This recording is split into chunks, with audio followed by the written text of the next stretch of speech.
하나님 말씀 욥기 26장 9절에서 14절까지 말씀. 그는 보름달을 가리시고 자기의 구름을 그 위에 펴시며 수면의 경계를 그으시니 빛과 어둠이 함께 끝나는 곳이니라. 그가 꾸짖으신 즉 하늘 기둥이 흔들리며 놀라느니라. 그는 능력으로 바다를 잔잔하게 하시며 지혜로 라합을 깨뜨리시며 그의 입김으로 하늘을 맑게 하시고 손으로 날렵한 뱀을 무찌르시나니 보라, 이런 것들은 그의 행사의 단편일 뿐이요 우리가 그에게서 들은 것도 속삭이는 소리일 뿐이니 그의 큰 능력의 우레소리를 누가 능히 헤아리랴.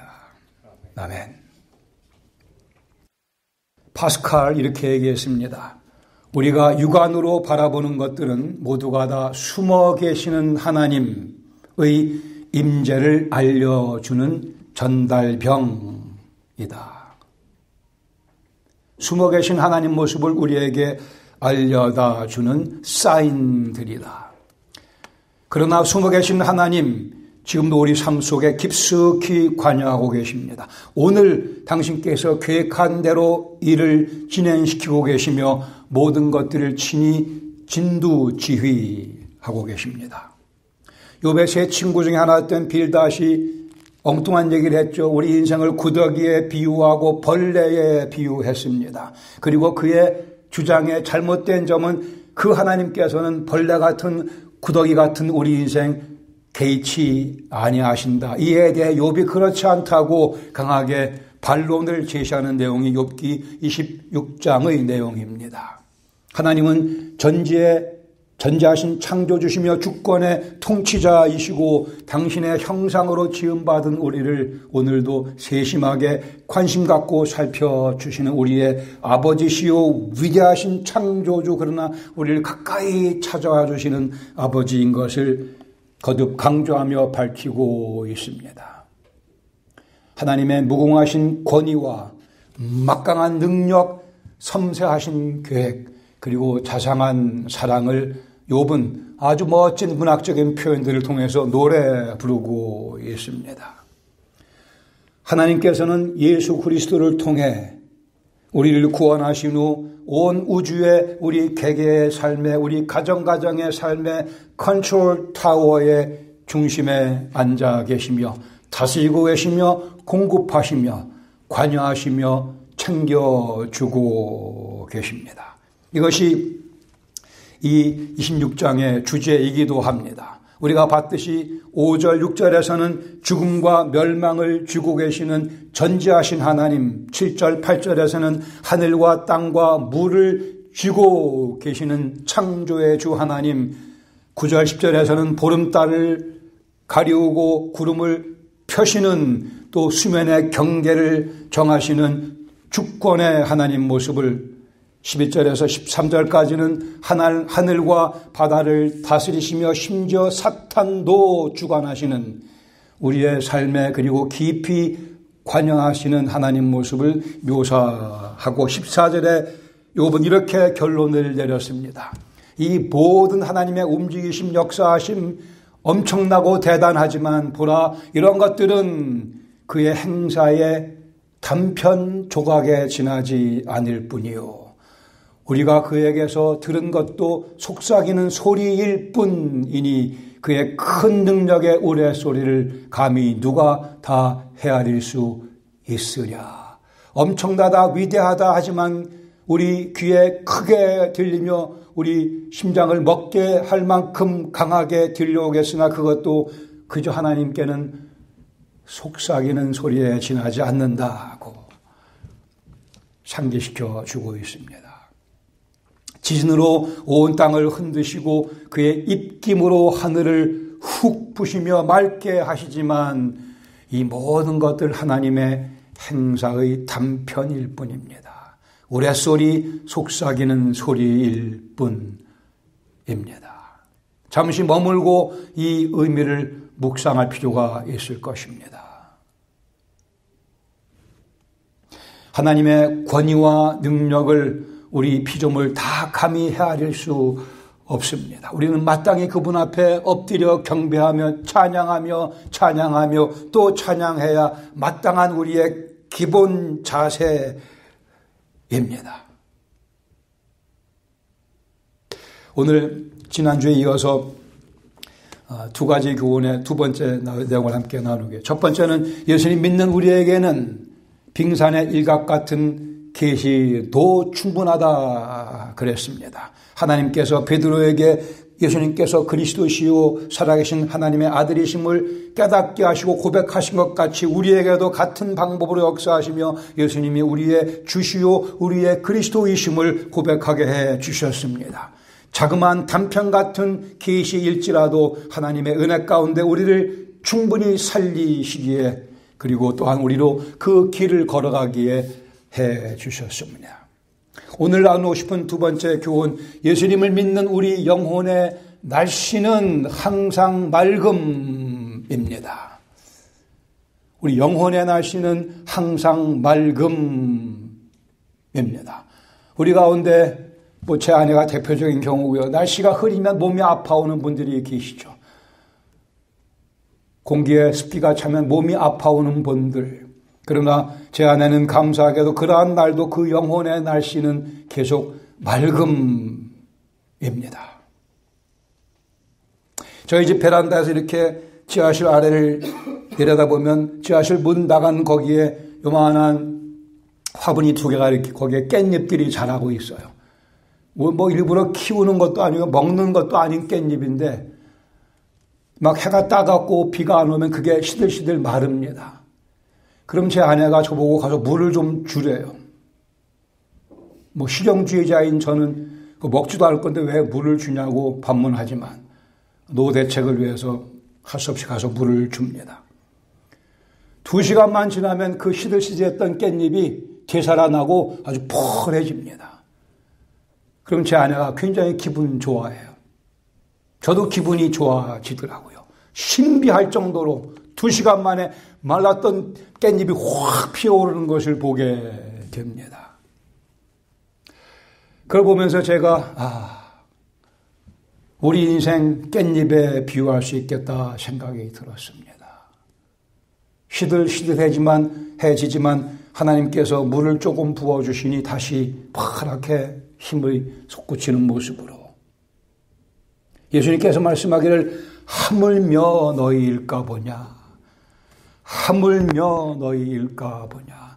오늘 있다가 내일 아궁이 불에 던져질 저 들풀도 아버지께서 먹이고 입히시고 하시거늘 하물며 너희일까 보냐.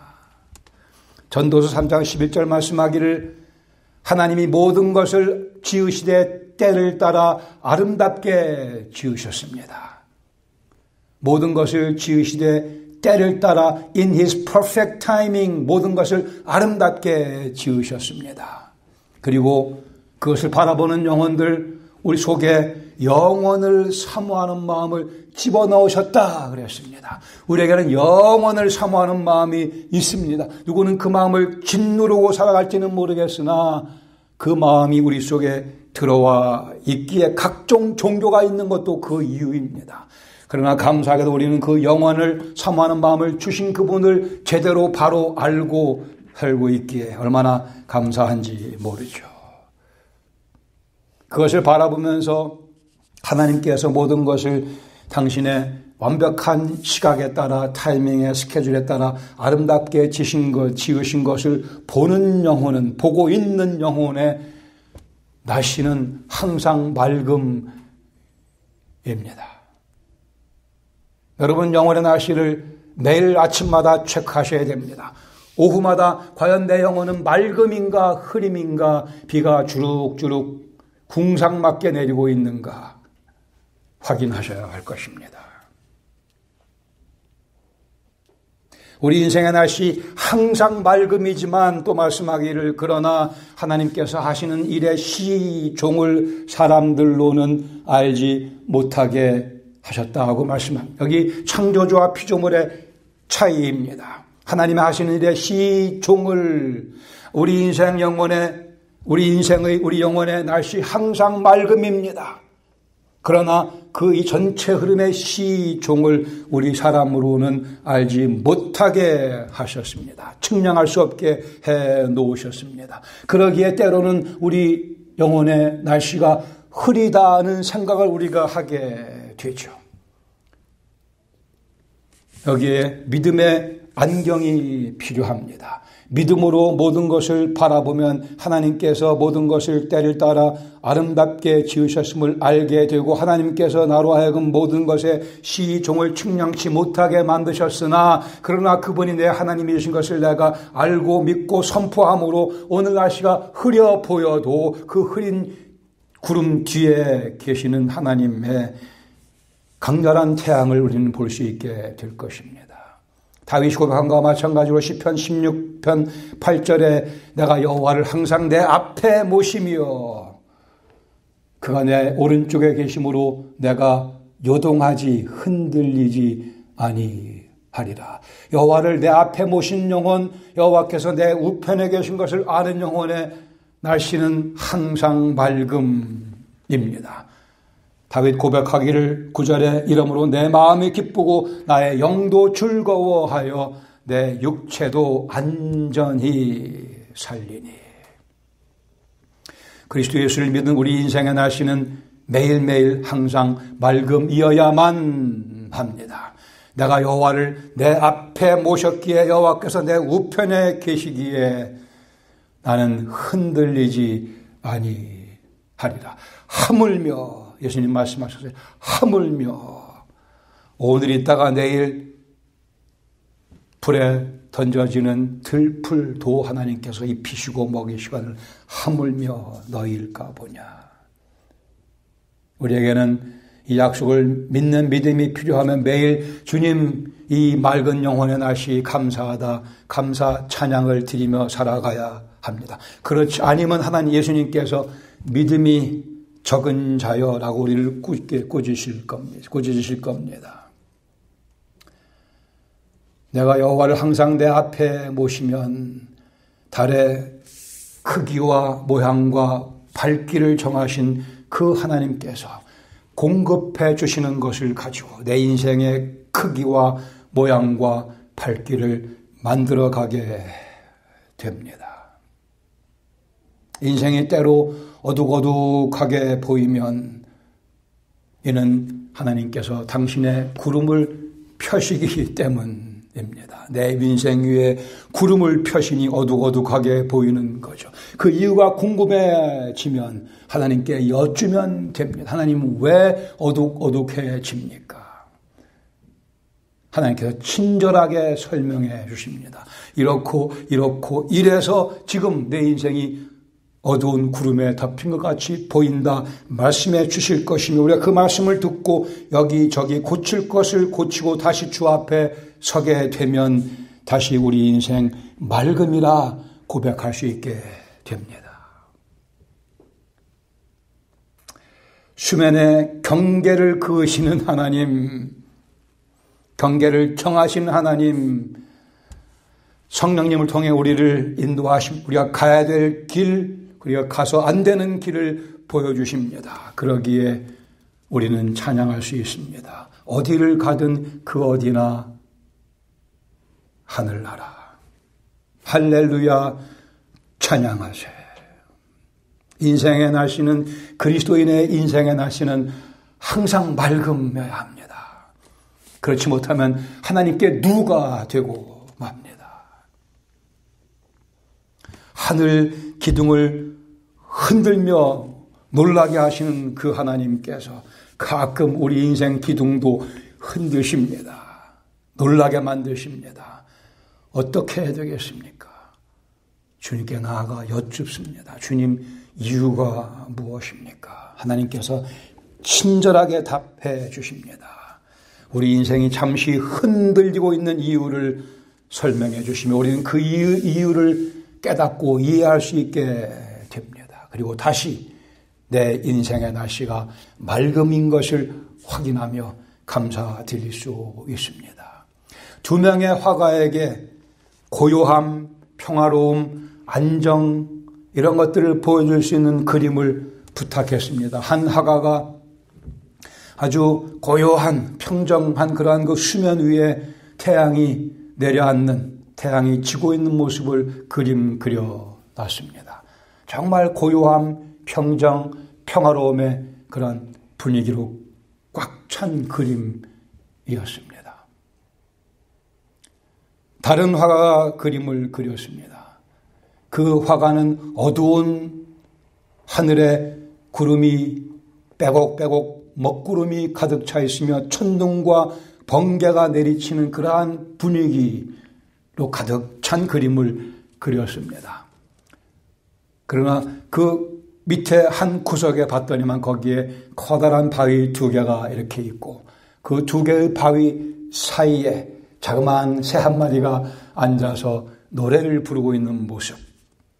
그 화가는 이게 평정이고 고요함이고 평화고 안정감이라 그리 묘사를 했습니다. 여러분, 어떤 그림이 더 좋으세요? 어떤 그림이 더 현실에 부합된다 여겨지? 어떤 그림이 더 그리스도의 삶을 잘 반영해 준다 생각하세요? 어떤 그림이 더 현실과 진리에 가깝다고 생각하십니까? 천둥도 번개도 먹구름도 억수같이 내리는 비도 다 하나님의 손놀림이십니다. 두 개 갖다 놓은 바위도 하나님의 작품이십니다. 그 사이에 공간도 하나님의 작품입니다. 한 부인에게 비보가 들려옵니다. 유럽으로 출장 나간 남편이 갑자기 심장마비로 죽었어요. 지난 45년 동안 함께 인생을 나눠왔는데 갑자기 그 남편이 하늘나라로 가버리고 만 겁니다. 문자 이상으로 청천벽력의 아픔 속에 이 여인은 주 앞에 무릎을 꿇습니다. 기도드립니다. 주님, 이제 저를 향한 주님의 다음 계획은 무엇인지요? 아직도 그 부인의 인생은 천둥벼락입니다. 아프기 그지없습니다. 그러나 기도드릴 주님, 그렇다면 이제 저를 향한 주님의 다음 계획은 무엇입니까?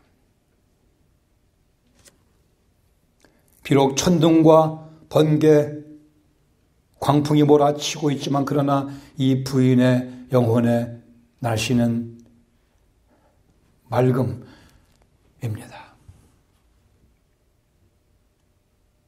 내 인생이 주님의 완벽하신 계획 안에 있음을 알고 주님의 그 다음 계획이 있기에 그것을 여쭈며 이 여인의 영혼의 날씨는 완벽한 맑음으로 유지됩니다. 주님의 계획을 따라 살 준비가 되어 있기 때문입니다. 지혜로 혼동의 괴물인 라합을 깨뜨시는 하나님. 우리는 아침마다 하나님께 기도하며 말씀을 뒤적거리며 그 하나님께서 주시는 지혜를 공급받고 하루 살아가며 우리 인생 혼돈 가운데 집어넣으려 하는 라합을 무찌르며 깨뜨리며 살아갑니다. 그 인생의 날씨 맑음입니다. 여기에 승리의 기쁨이 있고 하늘로부터 임하는 만족감이 있습니다. 손으로 날렵한 뱀을 무찌르신 하나님께서 우리의 사탄과의 싸움에서 넉넉히 이기게 하시며 우리는 내 영혼의 날씨가 맑다 선포할 수 있습니다. 입김으로 하늘을 맑게 하시는 하나님. 제가 오늘은 안경 닦는 거 안 갖고 와서 못합니다만은 입김으로 하늘을 맑게 하시는 하나님, 얼마나 그 하나님이 우리 인생의 모든 안개를 훅 하고 다 불어 제끼지 아니하시겠습니까? 구름이 껴있는 것 같으나 그러나 그 바로 뒤에 하나님의 장렬하는 태양이 놓여 있음을 잊지 마시기 바랍니다. 우리 영혼의 날씨가 늘 맑으면 내가 기쁠 뿐더러 내 주위에 있는 사람들에게 영향력을 미치며 살아가게 됩니다. 다른 영혼들의 날씨에도 영향을 미치며 살아가게 됩니다. 궁극적으로는 그들도 그리스도 예수 안에 들어와 영원히 변치 않는 완벽한 맑은 날씨를 경험할 수 있게 해줄 수 있을 것입니다. 요셉이 그러했듯이 요셉이 보디발의 집에 종으로 팔려갔으나 그러나 여호와께서 그와 함께 하심을 주위 사람들이 보게 되었을 뿐 아니라 창세기 39장 8절 5절 이하에 말씀하기를 하듯이 여호와께서 요셉을 위하여 그 애굽 사람 보디발의 집에 복을 덤으로 주셨다고 되어 있습니다. 여러분이 일하는 직장에서 여러분 때문에 그 직장이 돈을 많이 벌게 될지도 모르죠. 아니, 중요한 것은 여러분이 그 직장에서 일하기 때문에 그 주위 사람들이 여호와께서 내리시는 복을 덤으로 받을 수 있게 된다면 이것이 맑은 영혼의 날씨를 유지하며 즐기는 영혼의 작품이라 할 수 있을 것입니다. 사도 바울이 로마 황제 네로 앞에 서서 심판을 받기 위해 배를 타고 가던 중 유라굴로 광풍을 만나 모두가 다 죽을 상황에 빠져버리고 말았습니다. 하나님께서 사자를 보내서 바울에게 그러나 네가 죽지 않고 너는 가이사 앞에 서서 복음을 선포해야 되리라 약속의 말씀을 허락하십니다. 사도행전 27장 24절에 바울이 이렇게 두려움에 떨고 있는 사람들에게 얘기합니다. 하나님께서 나에게 말씀하시기를 여러분들 다 내게 주셨다고 했습니다. 여러분 죽지 않을 겁니다라고 바울은 장담을 합니다. 하나님께 들은 말씀이 있었기에 유로굴라 광풍으로 배가 다 파손되고 깜깜한 칠흑 같은 바다 그 문자 그대로 곧 죽을 만한 상황 가운데 바울은 내 영혼의 날씨는 맑음이요 라고 선포하고 있습니다. 하나님께서 나 때문에 당신들도 맑음으로 인도하실 것이라고 외치고 있습니다. 이게 하나님께서 계획하신 우리 각자 그리스도인들을 위한 삶의 계획이심을 상기하십시다. 우리 인생의 날씨를 흐리게 만드는 것은 빽빽한 구름도 아니고 천둥 번개도 아니고 억수 같은 비도 아닙니다. 우리 인생의 날씨를 흐리게 만드는 것은 가난도 아니고 사업 망하는 것도 아니고 사랑하는 사람을 갑작스럽게 잃는 것도 아니고 100만 불 사기당하는 것도 아니고 사업이 쫄딱 망하는 것, 교통사고도 아니고요. 소위 인생의 역경이라고 하는 것들이, 위기라고 하는 것들이 우리 인생 흐리게 만드는 것 아닙니다. 우리 인생 흐리게 만드는 것은, 우리 인생의 날씨를 흐리게 만드는 것은 아침에 일어나 하나님을 까맣게 잊어버리고 하루를 시작하는 영적인 무지함입니다. 우리 인생의 날씨를 흐리게 만드는 것은 일상생활 속에서 말씀하시는 하나님의 음성을 무시하는 영적인 미련함입니다. 인생의 위기 앞에서 하나님 앞에 무릎 꿇기를 거부하는 방자함입니다.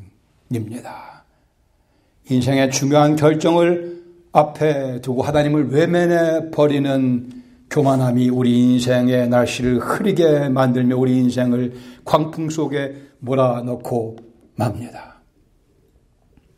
그러나 그리스도 예수 안에서 하나님을 앙망하며 영원을 사모하는 영혼들, 물을 빽빽한 구름에 싸시며 그러나 그 밑에 구름이 찢어지지 아니하도록 하시는 하나님의 만져주심을 경험하게 됩니다.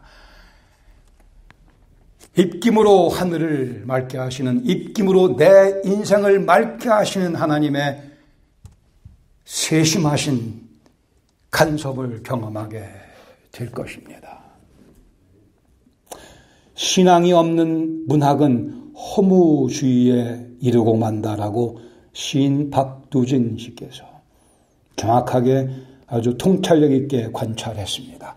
신앙이 없는 문학은 허무주의에 빠지고 맙니다. 하나님을 믿는 믿음으로 바라보는 모든 대상들을 시로 옮겨 적을 때에 하나님의 무궁하신 권위가 나타나게 되며 하나님 막강하신 능력이, 하나님의 섬세하신 계획이, 하나님의 자상하신 사랑이 드러나게 될 것입니다. 이제 우리가 시인입니다. 우리가 이 시를 쓰도록 부름받은 그리스도 예수의 시인들입니다.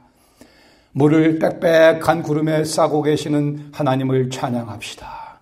입김으로 하늘을 맑게 하시는 우리 하나님을 노래합시다. 이것이 그리스도인의 사명이며 특권입니다. 시인 되신 것을 그리스도 예수의 이름으로 축하드립니다. 기도하시겠습니다. 다시요, 시 좀 쓰시자고요. 뭐 개발, 소발, 텐처 하나님께서 다 받아주십니다. 내가 쓴 시기 때문에, 주님을 찬양하는 시이기 때문에 주님께서 받아주십니다. 남 보여주기에 쓰는 시 아니니까는요, 내 마음에 주를 향한 사랑과 열정을 표현하는 시이기에 주님께서 기뻐 받으시며 잘했다 칭찬해 주시며 우리의 기쁨은 7갑절 더 커지게 될 것입니다. 입김으로 하늘을 맑게 하시는 하나님, 우리 영혼의 날씨는 항상 맑음입니다.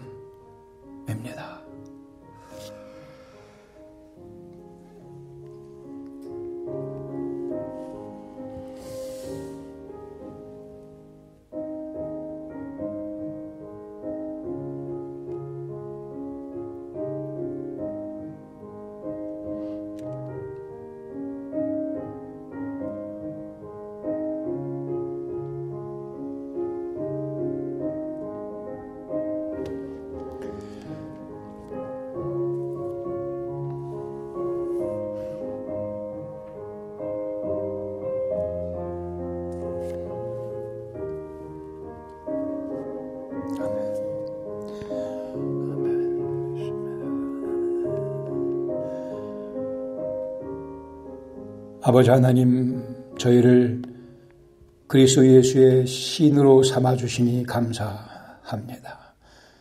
저희가 평생을 두고, 아니 영원의 시간을 두고도 다 묘사할 수 없는 하나님의 그 아름다우심, 이 땅에서 오늘 열심히 풀어내며 시로 옮겨 적는, 인격으로 옮겨 적는 저희 모두가 되게 하여 주시옵소서. 이 특권적인 삶으로 저희를 초대해 주시기 위해, 허물과 죄로 죽었던 저희를 살리시기 위해, 영광의 자리에 저희를 앉혀주시기 위해, 뛰어난 인격의 아름다운 문체로 하나님의 절묘하신 모습을 조금씩 풀어내어 시로 옮겨 적게 해 주시기 위해 십자가에서 대신 저희들의 죄를 짊어지고 죽으셨다가 영광 가운데, 능력 가운데 부활하신 우리 주 예수 그리스도의 은혜와 무한한 권위와 능력의 하나님, 그러나 저희를 구덕이라 벌레라 내팽개치지 아니하시고 아들을 보내시며 죽게까지 하시며 저희를 살려주시고 사용하시는 우리 아버지 하나님의 그 크신 사랑하심과 사람의 지혜로는 깨달을 수 없는 진리를 계시를 통해, 말씀을 통해, 그리스도를 통해 저희에게 알려주시고 깨닫게 하시고 믿게 하시고 순종하게 하시며 오늘도 저희들의 가야 될 길의 경계를 그으시며 이끄시는 성령님의 감동, 감화하심이 이 시간 주 앞에 나와 예배드리며, 주님, 제가 그리스도 예수의 영광을 위한 시인으로 살아가겠습니다 다짐하며 주의 도우심을 구하는 사랑하는 백성들, 심령 가정 위에, 은혜와 영광 교회 위에, 우리를 위해 죽임당하신 어린 양 예수 그리스도 만나 뵙는 그 순간까지 늘 함께해 주시길 그리스도 예수의 이름으로 축원하옵나이다. 아멘.